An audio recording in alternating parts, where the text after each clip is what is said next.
I'd like to start a small series of Shiurim on the Kavanos, or rather the secrets of Purim, as they were explained, and mostly based on the way they were explained and put together by the Arizal in Shara Kavanos on Purim, and some other places where the Arizal talks about and it's quoted explaining the ideas of Purim.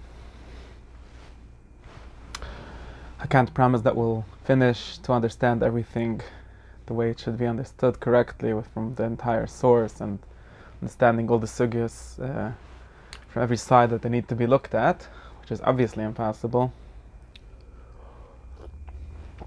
We can't even promise that we'll go through the text of Shara Kavanos on Purim, which is actually pretty short, but there's still a lot to think about and a lot to discuss in them. But we'll start and we'll see how much we could get in and how much time we have. I'm going to try to keep every shiur to less than a half hour because I can't focus longer than that. And these are things that need to be digested and tasted. There's not really any use in just knowing all the information, all the words. There needs to be tasted, it needs to be experienced, and it needs to be savored. So I'd rather that we do a little bit, and maybe even a tiny bit, and we get it, and we try to put it into words that make sense to us and that do something to us, rather than just reading a lot of words and having a lot of information in our head.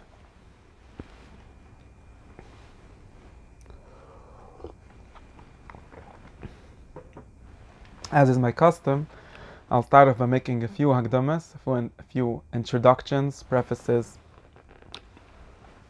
different points that I want to put down before I start to learn the actual subject. And probably that will take up our entire first class, and then we'll get to the actual text and the actual ideas next time, which is tomorrow maybe, or maybe only next week.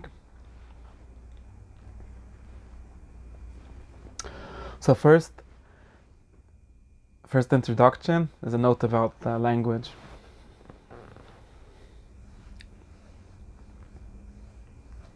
I usually speak by default, my shiurim I speak usually by default in Yiddish. That's just the default language which I was brought up with and with which Torah Shabbal Peh has been given over in European countries for the past bunch of centuries.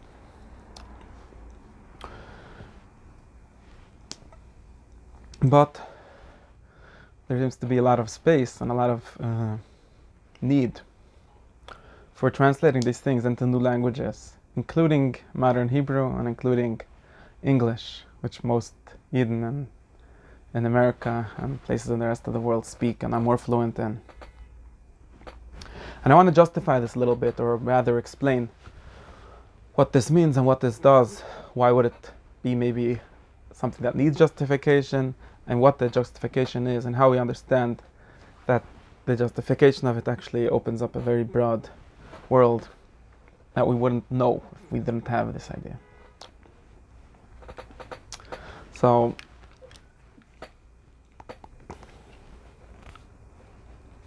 this past Shabbos I went over to my friend, my neighbor, Rabbi Chaim Miller, who is working on some amazing projects of bringing the secrets of the Torah into English. And we've bring a little about this question, because apparently there's some opposition, especially in the Haredi world, and which is the place where many people teach and learn Torah, and especially what's called the inner parts of the Torah, Pnimius Torah, very serious way, in a very rigorous way. And not everyone is very happy with the idea of putting this into English.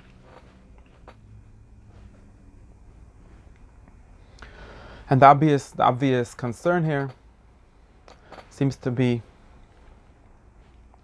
that they seem to have a feeling that the holiness, maybe we could say the seriousness, the fire, or the depth, the rigorousness of these words, of these teachings, of these things, get lost and get somehow desecrated and get somehow secularized by putting them in a foreign language.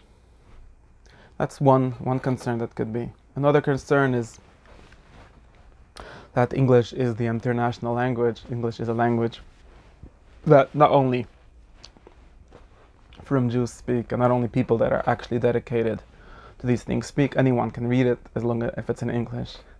And they seem to think that certain serious things, certain really higher things, certain truths should not be exposed to the wider world, should not be exposed to the wider audience, or they would say to the nations, to Goyim. It should be kept secret, it should be kept between us. And one of the ways that they think they're keeping it between us is by having it exist only in esoteric languages, maybe only in Aramaic, or only in Hebrew, only in Yiddish, which very few people speak outside of these circles, and that's kind of like a gate. So the language is not there for itself, not like the first concern which talks about the language, the original language having some way of getting the light, of giving over the things more correctly or more precisely, but just the language as a barrier, literally as a barrier before other people which shouldn't be having access to it. Now I think that we need to talk more about the first thing, because obviously I care usually much more about thought than about tactics. I'm not a very big person about tactics. If you're worried about how to make sure that it doesn't fall into the wrong hands and doesn't get misinterpreted, that's much less my concern. And usually, I believe most of the time when people talk about tactics in general and every subject, it really starts with a machloikes, with a question of the actual understanding of the thing. So I want to talk about this, and this is actually very much connected by itself to the idea of Megillas Esther and the idea of Purim and certain sigyas and Masechtas Megillah. So we can see in Megillas Esther already there's a certain emphasis on the proclamations of the king, of the Persian king in the Megillah, which we all know is a mushal, is an example, is kind of a code for God. And there's a very particular emphasis in the Megillah on it being translated Medina, Keksiva, Va'am Kol Shoynai, and as well known, the first story, one of the first Nisim in the Megillah, according to the Gemara, the Igris the Shoynis that Achashverosh sent around about everyone's Shalom Bayis, where he said that each person should speak his own language in his house. Liyos Kalish Soira Bevaisa Medaber Kol Shoyn Amai.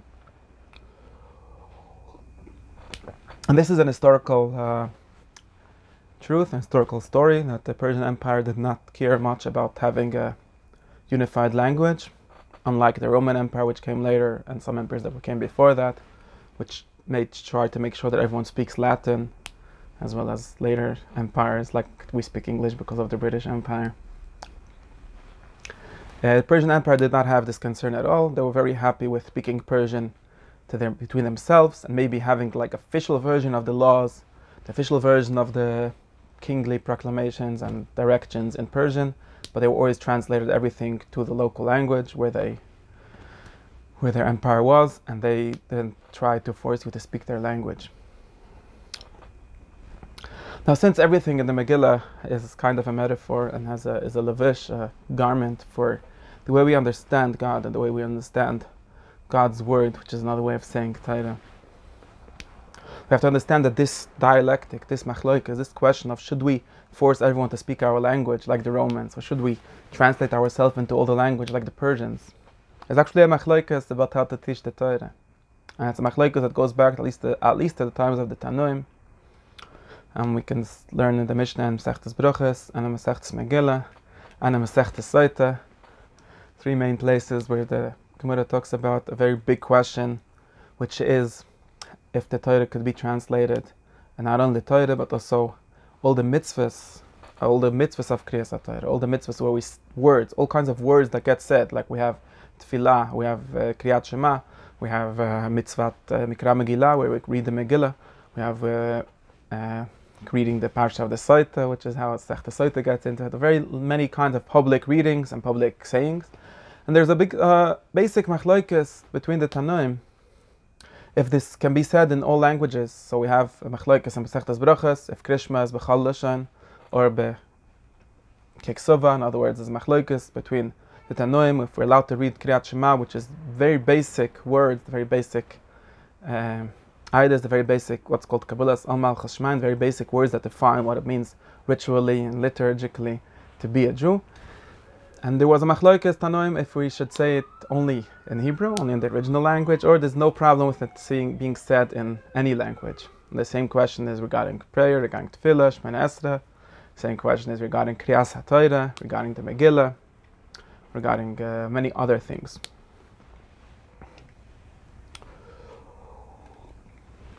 Now our halacha is actually on most of these things, including Kriyat Shema and Tefillah, that you yotze b'chal lashon, that it can actually be said in any language. Now if we look in the Gemara in both of these places, we see the Gemara kind of abstract this question, not only to the question of is there a specific din in the Hilchas Kriyat Shema or in some halacha and Hilchas Tefillah that needs to be in a specific language, but the Gemara tries to see, is this a general concept, a general rule about Kol HaTorah Kila? And the Gemara says in both Masechtas Brachos and Masechtas Megillah that we could have understood this question to be contingent, to be tuli in another question, which is Im Kol HaTorah Kila b'chal lashon nemra. That's the lashon of the Gemara. If the entire Torah was said in all languages, or the entire Torah was said in Lashon HaKodesh. And Tosfos and the other Mefarshim have different explanations. What does this line actually mean at all? What do we mean the whole Torah was said in all languages? Obviously, there is a Torah, but there is not a mitzvah to read the whole Torah, and even the Kriyas HaTorah that we have is not a mitzvah mid'oraisa, it's only a mitzvah midrabanan, a much later mitzvah. And so what does this actually mean, this question of Kol HaTorah Kula b'Lashon HaKodesh Nemra? And Tosfos says, and this is the explanation that I'm going to go with, that this is actually a question about Matan Torah itself. In other words, when there was Ma'amad Har Sinai, when there was a revelation where God comes and speaks, when Moshe Rabbeinu comes and speaks the Torah, was it in a language or was it not in any language but in all languages?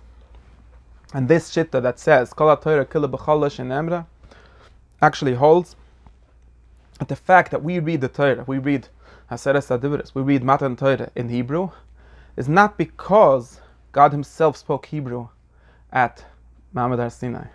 Just because we spoke Hebrew, so we heard this language, but God actually spoke in all languages, and that's Tosfos brings that it was said in 70 languages. And if we think about it, since the halacha is like that shita, and not only that, but the Gemara tries to explain how even the other shita, which says we cannot read Kriyat Shema and Megillah and other things in different languages, is not because they don't hold that the whole Torah was written in all languages. It's only because they hold that there's specific reasons why these sayings should be only in Lashon HaKodesh. But actually, everyone could agree that the whole Torah was said in all languages. And we have a very famous another Gemara and Rashi, which talks in Parshas Devarim, Be'er Haitev, that Moshe Rabbeinu wrote down the Torah in other languages. So really, actually, we understand that the Torah does not have a language. And Hebrew is not the language of the Torah, unlike what most people assume, that Hebrew is the essential Torah language. It's not. The Torah is said in all languages. It happens to be that the people that received it spoke Hebrew, so it was written down firstly in Hebrew. And in that sense, and this is what also says in Megillah, when later Jews stopped speaking Hebrew or stopped being fluent in Hebrew, and they translated the Torah into Aramaic, or maybe first into Greek, and into Aramaic, and into other languages, those translations, according to this understanding, are not translations of the Hebrew. They are actually, as the Gemara says in Megillah, Nitne leMoshe Sinai. They're actually the giving over the other language which was heard by Ma'amad Har Sinai, just like God spoke in every language. So the Moshe Rabbeinu wrote it down in Hebrew, and then Inkeles Ager, or Akilis Ager, which translated into Greek, according to the Yerushalmi, he wrote it in the language which he heard it. And if we take this and understand this on a slightly deeper level, because obviously it's not entirely literally true that Inkeles just copied from Ma'amad Har Sinai, he copied from what he learned from the Tanoim, from his Rebbe's, how they explained the Torah. But what it's saying on a deeper level and the more metaphorical level and the more true level, is that Torah does not have a specific need and a specific limit to being in a specific language. In other words, when we talk about the Torah being holy, when we talk about Kedushas HaTorah, when we talk about Kedushas HaMitzvahs, everything that we talk about as true and beautiful and holy and good, we're not talking about the words. We're talking about another word to say it, which we might convey what we're talking about is talking about the idea.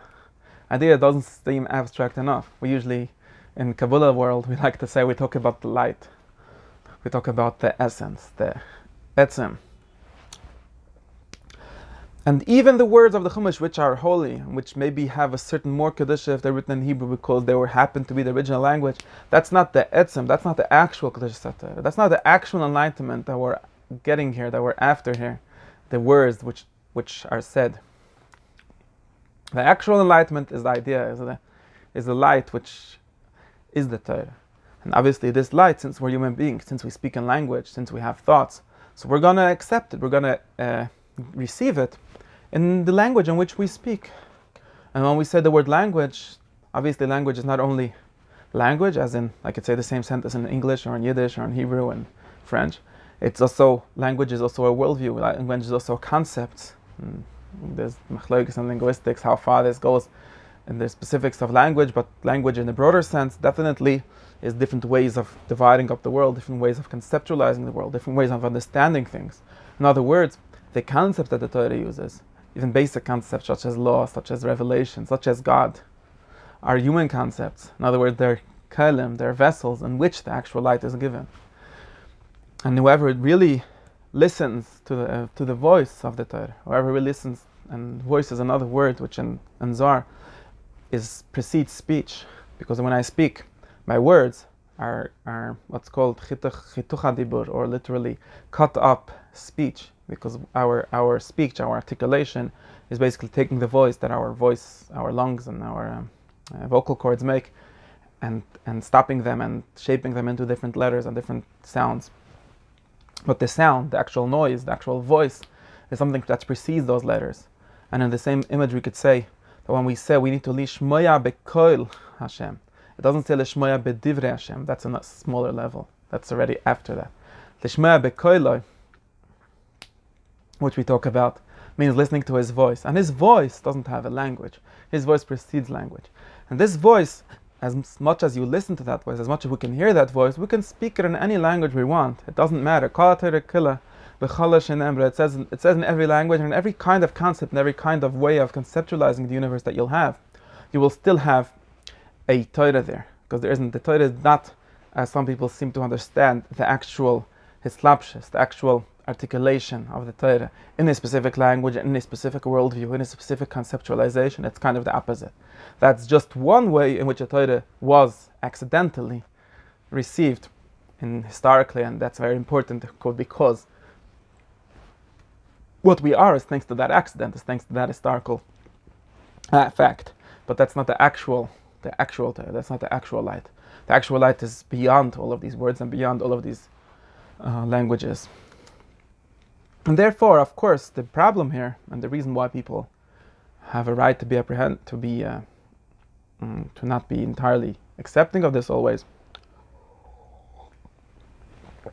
is mostly because they don't trust the people translating to know what they're doing. Because obviously, if you don't understand the actual thought, if you don't understand the light, then you're going to be translating the translation and not translating the light. So that's not a good idea, because then we're getting a translation of a translation, and we're playing Chinese telephone, which is the truth. And if you look at the outside of things, if you look at the chitzonius of things, if you look at how things get articulated, obviously every time it gets translated, every time it gets transferred and transmitted to another language and to another cultural context, things change their meaning. But if you look at the light, if you look at the pnimius, if you look at the meaning, if you look at the inner voice that's in all of these, actually doesn't change despite all these transformations, despite all these generations, despite all these different languages. Those things don't change. And if someone trusts himself enough and believes in what he has enough to say, what I'm saying was what I've heard by Mohammed Hasina, it's not what I'm translating a translator that translated another translator. I'm just translating directly from the source, and even when I speak Hebrew, I'm translating too. Therefore, if you understand that, then obviously you could speak the Torah in any language you want. And obviously, once we understand, there's the second concern of this not being, of this being mistranslated and misunderstood by people who don't have the correct introductions and don't know the correct context, also falls away. Because what we say when we're afraid of people misreading, when we're afraid of people not understanding, what we really mean that there might be a mismatch between the light and the vessel. What we really mean is that there might be a mismatch between the text and the translation. In other words, if I translate something in the simplistic sense, in the literal sense, or in the outside sense, and that's not the correct translation according to the meaning, to the actual meaning, then someone will read it and get the wrong understanding, because he's actually not reading it the correct way. He's not reading the light here, he's reading something which was transformed, and in his understanding, in his view, in his context, that means something else. For example, let's try to make a very simple example. If we have a pasuk, for example, that says, you should love God. And now love is a very complex word, and it can mean many different things.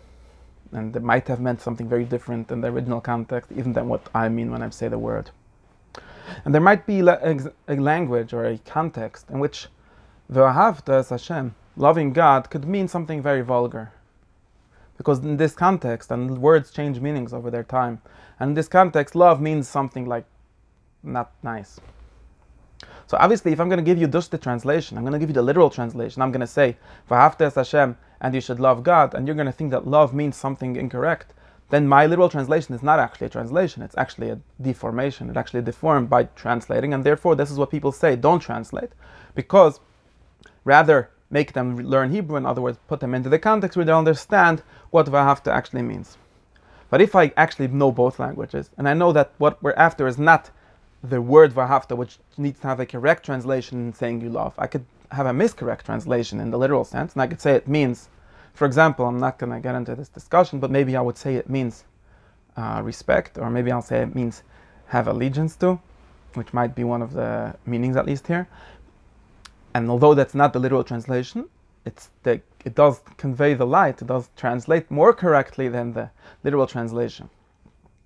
And therefore, if we actually look from the first Jewish translations to the Tanakh, which is Targum Inkelis, the Targum actually changed the meaning of many words, and there's the whole story in Masechet Megillah of how the Greek translation, the Targum Hashivim, changed different words, not because they were trying to lie, and not because of different political reasons only, but because if they would translate it wrong, for example, the famous example of the Masechet Megillah about the Arneves, and they said, if the King Talma is going to see that we're writing Arneves, and he's going to understand it to mean his wife, and we're going to think that we're saying that his wife is an unkosher animal. And of course, that would be the more literal translation, which is true.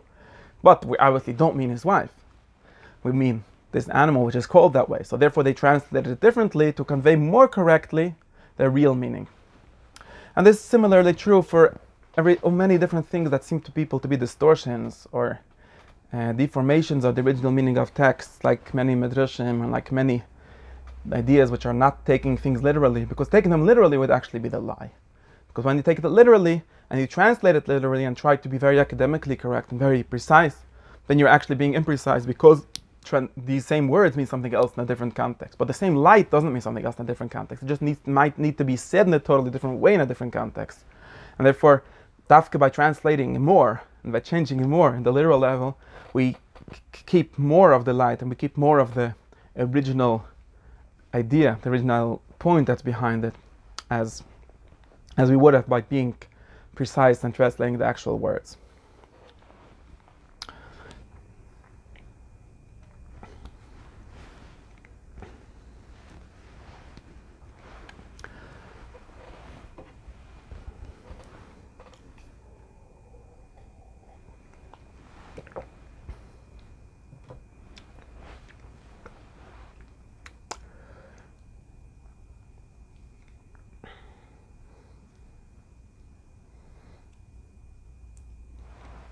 So this is all one understanding of justification of how we could speak Torah in different languages and trust and belief that it doesn't change meanings. It actually, by changing more, it changes less. There's another important, very important reason why we should dafka speak in English or in whichever language you're more comfortable. And this goes to a maybe something else that's connected to what I was just saying, but as another reason, another understanding. Because the fact is, and maybe it would have been nicer if we all would have been born in, who knows, in ancient Israel where everyone speak Hebrew or whatever they did speak. But the fact is that we all have mother tongues and we all have languages which we're more comfortable in and languages which we speak in, think in, dream in.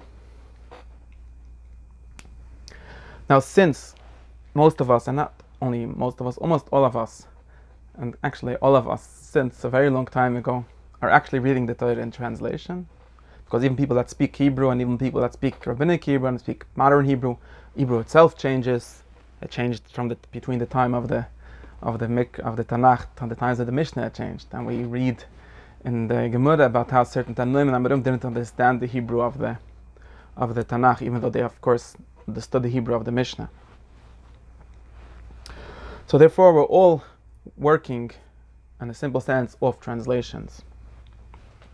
Now, this is a real problem. It's not so much a problem if you're interested in Nigla, if you're interested in the Chatzonius, interested in the literal and the revealed surface level meaning of things. Even if you're interested in halacha and doing things correctly, for the most part, the translations are accurate and the translations get the job done. We understand what it means to keep Shabbos, we understand what it means to read the Megillah, we understand what it means to do most of the things that we need to do. But there is another whole subject, another whole real part for all of this to life. And it's what the Chovas Halvavos calls Chovas Halvavos, or the hidden knowledge, Chachmas HaMatzpan, the wisdom of the inner light. And the fact of this inner world, this inner life, is that it doesn't ever speak in translation.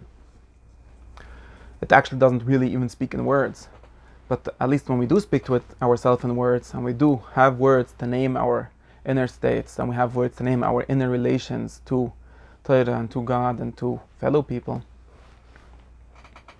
it's not going to be working with translation. It's never going to work if we do it in translation. In other words, let's say it in very explicitly. If we're students of the prophets, if we're reading their words and we're trying to understand what they say, and obviously we need to know the original language and we need to translate it correctly and we need to understand what it means and the meaning of it and what's the relevance of it, all of that. But if we want to be prophets ourselves, then it's quite obvious that God doesn't speak only in Hebrew. God knows all the languages. And what we could call God, when we meet Him, He won't speak to you in Hebrew. And if you think He will, you're making a mistake, because God is truth. And God is not translation level truth, He is truth level truth.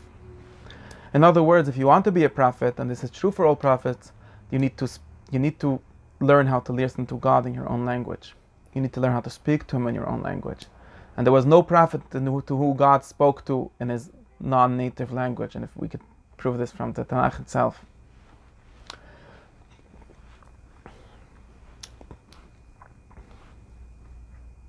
So therefore, if you want to be someone who actually gets the things by themselves, who actually gets the Torah for himself, we need to actually practice reading the Torah in whichever language is the closest, at least, to our natural language, in whichever language we actually dream in. And for this reason, someone, for example, Reb Nachman Breslev, told his Talmidim to pray in Yiddish. It's called his Badis in Breslev. And he actually said this, that it's true that we have to do the halacha and say the tefillah in the language of the Siddur. But the real mitzvah of tefillah is not that. The real mitzvah is b'chol lashon.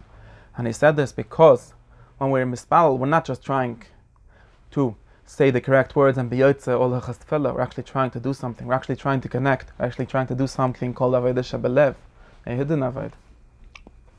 And avodah shebelev needs to be done in the language that the heart speaks. It needs to be done in Yiddish, if that's the language that you speak, or in Hebrew, which that's the language you speak, or in English, if that's the language you speak, or in a bunch of all of them together, if you're like me, that dreams and speaks and thinks in 3 languages. And we can actually find this in different cultures, in different contexts. There is a pattern where mystics, which is a very short term for people who want to experience things in themselves and don't trust received wisdom and don't want to just be copying something else, they want to do it themselves, are writing and speaking in the vernacular and not in the official language, not in the official legal language, not in the official religious language even of their time. Because in many times there is like an official language in which the scholars and the universities and the priests speak, and there's a vernacular in which people actually use in day-to-day life. And very often people's connections to the ultimate and the divine happens only through official ritualized ways, which very often happen in the official language and high languages. And the people that actually want to break out of that and find the truth by themselves are always going to speak about God and about their visions and about their experience in whichever language they speak the best. And we could show this in the Jewish context by looking at the original Chassidim, the original Talmidei of Hashem, which used Yiddish even literally, even in their writings, and a lot more than previous rabbinic, what was accepted in the rabbinic world. And the reason for that is mostly because they had things that they needed to say and they could not say it in another language. And this is why also many of the things that they wrote down, which are written down in Hebrew very often, are not correctly understood to people that don't know how to read them and translate them back to Yiddish in their minds. And this is something that already the Baal HaTanya says in his very famous letter in Ageres HaKodesh about the Tzimtzum and the Baal Shem Tov. That's because you're reading the Baal Shem Tov in a translated text, you don't really get what he's saying unless you try to go back. We're actually doing something really weird when we read these texts, which is put them back into oral language, out of the written, literate language in which they were put into, which actually kind of ruins their message, because their message is not a literate language, it's an oral language and it's a live language, it's some lived experience kind of thing. And it's also true that some of the first books to use a lot of Yiddish for inner states and for different things are early Chassidish works. If you look in the Mittler Rebbe, especially in Lubavitch, almost anything that we want to describe precisely an inner state, he's going to use Yiddish, because he knows that he doesn't speak Hebrew at the level to experience that. Not both when he reads a book in Hebrew, it doesn't speak to him at the precise level of his heart, which he could in Yiddish. And the same way, when he gives it back over to his readers and his listeners, he can't do it in another language so precisely. And my friend Rabbi Chaim Miller tried to explain that maybe this is why the Zohar itself was written in Aramaic, which was for a long time the unofficial language of Judaism, of Jews. When the official language, which the prayers were written in and the Mishnah, was Hebrew, but apparently for a long time Yidden spoke in day-to-day life in Aramaic.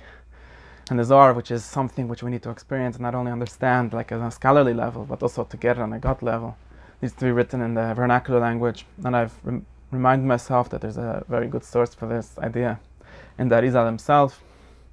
So the Arizal had a minhag, which some people have also, to not speak in Shabbos, only in Lashon HaKodesh, only in Hebrew. And the reason is because this is Shabbos. Shabbos is a holier time. Shabbos is a time where we want to be very exact in everything we do. And he didn't want to speak foreign languages. He didn't want to speak, I think it was Spanish, which was the language that he used to speak in day-to-day life. But Reb Chaim Vital says like this, where he brings this Hanuga in Shara Kavanos on Shabbos. He says, so this is true generally. My teacher, the Arizali, didn't like speaking in Shabbos only in Hebrew. But when he was teaching Torah, and what was he teaching? He was teaching Kisvei Arizal, right? He was teaching the deepest secrets of the Torah.